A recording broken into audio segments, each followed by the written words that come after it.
So we hear it again for Tiffany Wilson.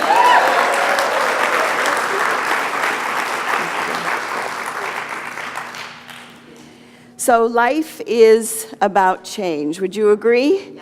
Life is ever changing, and the truth is you're not the same person you were yesterday. You're not going to be the same person as you are today, tomorrow, because your body is changing even as we sit here. It is either decaying and aging, or maybe it's healing and growing, depending on where we are at any given moment.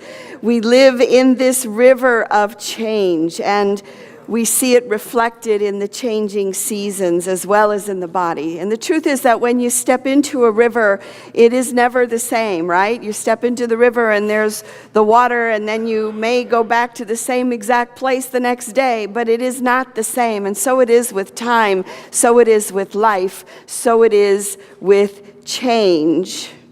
And yet what we do know is that what lies behind change is the unchanging principle of God, is spirit, that even though we may be aging, healing, whatever we're doing in the outer, in the inner, that spirit of God is solid as a rock. Though you may be changing in the outer, what remains the same is the spirit that dwells within you. And this is the key to living in a world that is constantly changing. And it feels as if things are speeding up and changes are coming at a faster pace. Would you agree? Yeah. I mean, really. And I think that this is where our spiritual practices come into play. So if you don't have a spiritual practice, run out and get one today. And what are spiritual practices? It's meditation, it's yoga, it's being in nature, it's walking, it's being with your pets. Whatever it is that helps you touch into something bigger than what we are, something bigger than this impermanent world in which we live. When I was researching impermanence this week, the two religions that probably call it out the most are Buddhism and Hinduism. It is one of the cornerstones of Buddhism. And Buddhism says that suffering comes because we cling, because we hold on. And in Buddhism, their solution, if you will, would be non-attachment, to be willing to witness the changes that are happening in our lives. And that's, again, the practice of meditation and breathing and letting go, so that we can step back from holding on. We can step back from clinging. Now, in Hinduism, they would say that the way to handle change is to be in the center of oneself, in capital S, to be in the center of God, to notice that the changes are going on around us, but to recognize that there is that spirit again, the Christ, if you will, that's within us that does not change. So it's non-attachment and identifying with the core.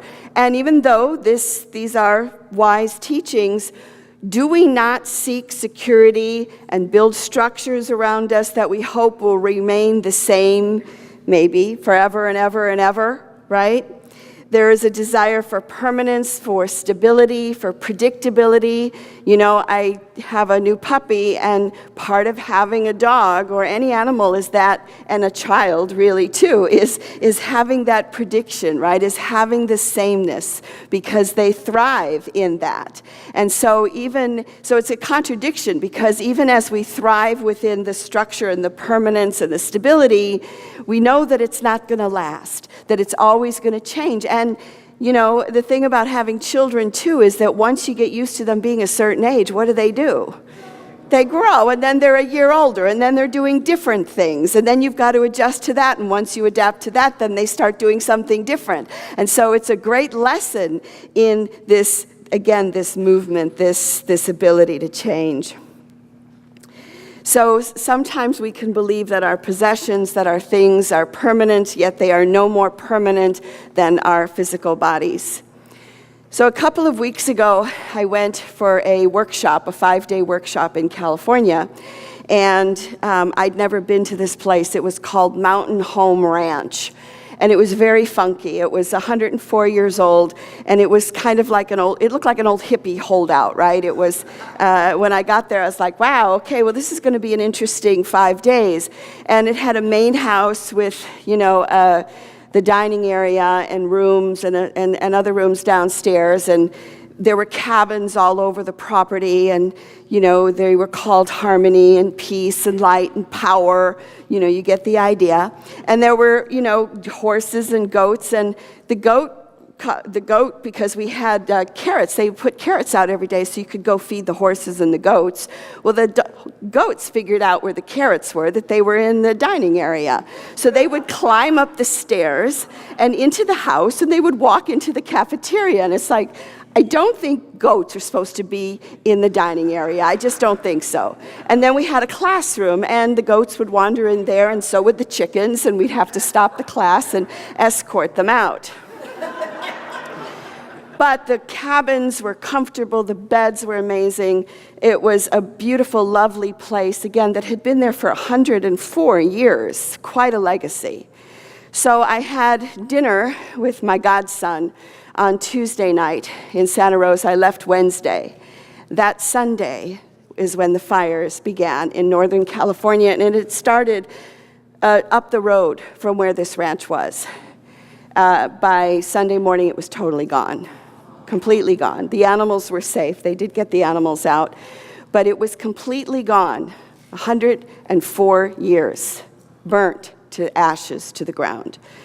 And and I think about that, and it's sobering, because to be sitting at a table and it's solid, right? We sat at that table and we talked. And now it's not there. It's like, it's a little discombobulating, like, how can that be? How can something so solid exist, and then boom, it doesn't exist? Jesus said it this way. He said, "Do not store up for yourselves treasures on earth, where moth and rust consume, where fires consume and waters consume, and where thieves break in and steal, but store up for yourself treasures in heaven, where neither moth nor rust consumes, and where thieves do not break in and steal. For where your treasure is, there your heart is also." I saw a video of a couple who was returning to their home in Napa, and they did not know what the condition of their house was. And so they were videoing as they were walking up the hill. They had a winery. They were walking up this hill, and they were just filming it and noticing things. And they were having this conversation with each other about, do you think the house is still there? I hope the house is still there. And so they turn the corner and they see the gate, and they go, oh my God, the gate is still there. The gate is still there. If the gate is there, then the house is probably there. And as they got closer, they saw that the gate was actually all twisted and ruined from the fire. And of course, then they look and the house is completely gone. Everything is gone. And as they're walking, they're calling Izzy, their dog, who they weren't able to get into the car before they left, because they had like 10 minutes to get out. And they're calling, and they're walking, and they're calling, and all of a sudden you hear this. It's like a movie. You hear this woof, woof, woof, and here comes Izzy from around the corner, perfectly fine, and she comes running toward them, and they are like, you can hear the happiness. It's like, they're Izzy's alive. And then the video stops. Where your treasure is, there your heart is also. So we can lose our possessions, we can lose our things, but life, yes, whether it's the four-legged or the two-legged, that's where our hearts are. Now, when I look at situations like this, I'm an observer. I'm a witness. I was there, but I don't live there. My life has not really changed or been affected by any of this. And so I thought it would be appropriate for us to hear firsthand an experience of someone who has walked through these things. And so Reggie Oliver has agreed to tell his story. He lives in the Caribbean, where Hurricane Irma, as you remember, came through. That was it, right, Irma? So join me in welcoming Reggie. He's going to come and speak. Thank you. Forgot I need a microphone, huh? Yeah, I live in Anguilla. I don't know if you've heard of Anguilla. Anguilla is the island that's the most northern island in the Leeward Islands, or the most northern island in the Caribbean. Irma came that way, so it actually hit Anguilla first. Anguilla is 16 miles by 4 miles. And the population is 12,000 people. But it's a very unique, beautiful, beautiful island. When you talk about things that you want to hold on to, Anguilla is one of those kind of places that you want to hold on to. And I'm just going to give you a brief little flash of who and what Anguilla is. 4,000 years ago, and this is according to the UN, a Nesta website where they do surveys and they give the history of islands, and they send anthropologists and archaeologists. Anguilla 4,000 years ago was considered a holy island. The natives from all over the Caribbean and North America and South America would go to Anguilla once a year on an annual pilgrimage. They say it's on the same level as Jerusalem, as Mecca, the Himalayas, the Ganges River. It was a sacred, sacred place. And on that island, there's a well, a cave. And in the cave, there's a well, and this is right near the Atlantic Ocean. And there's a spring water that comes out. And they would bring this water out, and they would drink it, and natives would be on the island. There would be thousands. And so it has a history of being a sacred place.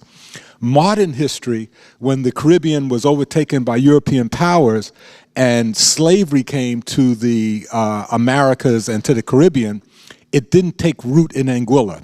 It couldn't root in Anguilla because Anguilla was flat and very dry and arid. So the slave owners and the slaves sat down and decided to end slavery because it wasn't economically viable. And so I don't remember reading anywhere where that has happened, where without revolution you end slavery. They sat down. Some of the slave owners left, but some stayed. So you had this small population of white people and Africans that lived on this island. Now, the European powers didn't want this island because it was dry, it was flat, it was arid, it's a big rock. So these people just figured they would stay. It's a beautiful island. One of the important things about the island, it's surrounded by reefs. And because it's surrounded by reefs, the steamships, the big ships, can't come into Anguilla. So when you go out into the waters of Anguilla, they're clear. You can see 100 feet down. The water is clear.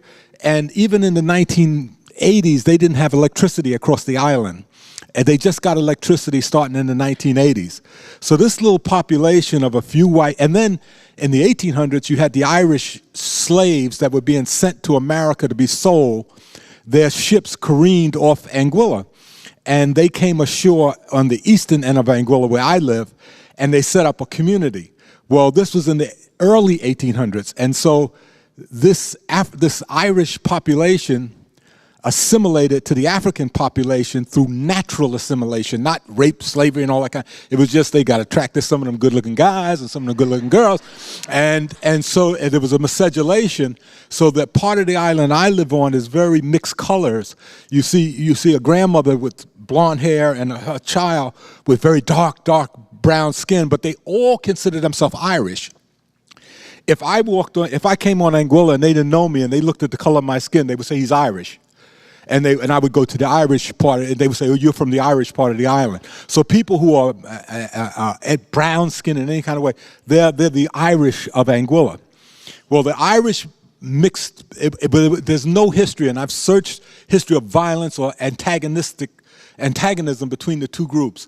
So you have an island where even when the tourism began to come in the 80s and 90s, wealthy white Americans and Canadians and Europeans began to come in, and actually they were accepted very well, and they assimilated to Anguilla very well. And they taught the Anguillians about capitalism and stuff like that. And they didn't want the island to be damaged. It wasn't or taken over. It wasn't until the developers came in that the political stuff began to happen in the island. So, but basically, you have an island where people get along like you would. America always talks about classless and raceless. In Anguilla, it's real. When this hurricane came to a beautiful, peaceful place like that, I mean, they build with concrete. So most of the houses, even the poor people, have concrete houses. But this Hurricane Irma was something very, very different. then they say it was maybe the biggest hurricane in history. And when it hit my house, I was thinking, like, such a beautiful place, a peaceful place. Something's going to happen. Something's going to protect us, something. But that came in. I mean, I had steel shutters that were flying like paper. Steel bolted into a concrete house was flapping like paper, and then they blew off, and then the windows came in, and the furniture just moving around, and the wind speed must have been over 200, maybe 300 miles an hour, and you knew. In the beginning, the water starts coming in, so you're mopping up a little bit, but then you know that this is something serious. So I got to the bathroom area, I stood there and just saw furniture being smashed in the house, and I knew that. I said, well, I'm in a change now. And you know what? I felt just like I'm standing right here in this church. I felt like I was in this. I felt the prayers from this church, because this church is very important to me and my family. And as a Unity Church in Montclair, New Jersey, where I started, I could feel the prayers and my family.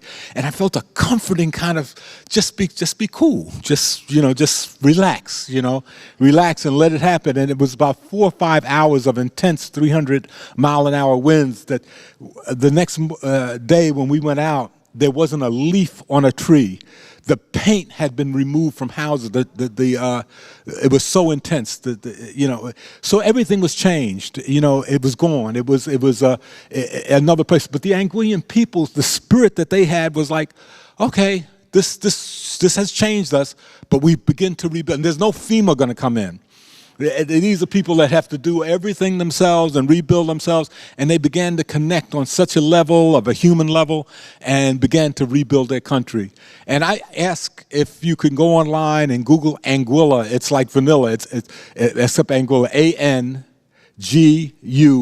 Anguilla, and there's a lot of relief situations and organizations there, and if anything that you can give. And of course, the whole Caribbean needs help. Anguilla was lucky because we do build with concrete, so a lot of our homes held, but the infrastructure is gone. No communications, no water, and so they need everything everybody else needs. But the big economic powers that looked at this, the British, they see St. Martin, which got devastated, lost all their homes, Tortola, Barbuda, St. Croix, St. Thomas, a lot of those didn't build like us. So they looked more devastated than we did. So a lot of the initial aid went to those countries, and Anguillans were always left, like they always do, building by themselves, and coming back. But it was certainly a change. The spirit didn't change. The spirit got stronger, as a matter of fact. The spirit within the country brought people together, both white and black. I mean, it's a very unique place. If you ever get an opportunity to visit there and you really want to feel what it's like to be in a real blessed place, please consider going to Anguilla. Thank you.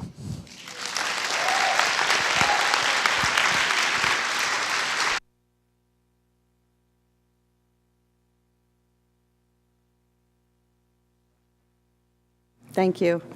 I get to hear all these wonderful stories from most of you, and I know you don't get to hear them, so I thought it was important that we hear this wonderful, not wonderful experience, but this God experience, this big experience, this changing experience. So again, I just want to reaffirm that change is speeding up, and so my question to you is, what are you doing to maintain your centeredness in these changing times, right? Reggie talked about feeling the prayers coming from this community, feeling those prayers, that they're very viable, that we can feel those kinds of things. And again, spiritual practices are really important. It's for your own self-care. Again, whether it's yoga or breathing, and then to be mindful of this present moment, because the truth is, it's all we've got, isn't it? I mean, we have this moment. And I think it's also one of the practices that we can step into is the practice of letting go. Because if everything's gonna be let go anyway, let's practice letting go. And one way to do it is to release possessions and looking at our stuff and going, what do I need? What do I keep? What do I let go of? What do I hold on to? Because this is the process of life. And as I was thinking about that this week, a story came to mind that I know that you've probably heard a million times, but it really speaks to this issue of the change that's going on in the world right now. And it's from Richard Bach's books, Illusions. Anybody read that book? Anybody know the story of the sea creatures? You're going to hear it. So once there lived a village of creatures along the bottom of a great crystal river. And the current of the river swept silently over all of them, young and old, rich and poor, good and evil, the current going its own way, knowing only its own crystal self. And each creature, in its own manner, clung tightly to the twigs and the rocks at the river bottom. The clinging was their way of life, and resisting the current was what each had learned from birth. But one creature said, "You know what? I'm tired of clinging, and though I cannot see it with my eyes, I trust that the current knows where it's going. So I'm going to let go, and I'm going to let it take me where it will, because if I continue to cling, I will die of boredom." So the other creature said, "You fool, you let go, and that current you worship is going to throw you and tumble you and smash you against the rocks, and you will die quicker than you would have from boredom." But the one heeded them not, and taking a breath, he let go, and at once was tumbled and smashed by the current against the rocks. But in time, the creature refused to cling again. The current lifted him free from the bottom, and he was bruised and hurt no more. And the creatures downstream, to whom he was a stranger, said, "Wow, a miracle, a creature like ourselves, but he flies. See, the Messiah has come to save us all." And the one carried in the current said, "I'm no more the Messiah than you. The river delights to lift us free, if only we dare let go. One true work is this voyage. Our true work is this voyage, this adventure." But they cried, "Savior," all the while clinging to the rocks. And when they looked again, he was gone, and they were left alone making legends of this Savior. So there is a current that is rushing over us all the time, and it is called the current of change. It is the current of God that is moving and pushing and changing. And you know, particularly if we've been clinging really tightly, when we first let go, you might find that you're battered and bruised. But letting go is a practice. It is the flow of life, and we learn to flow with that and to fly.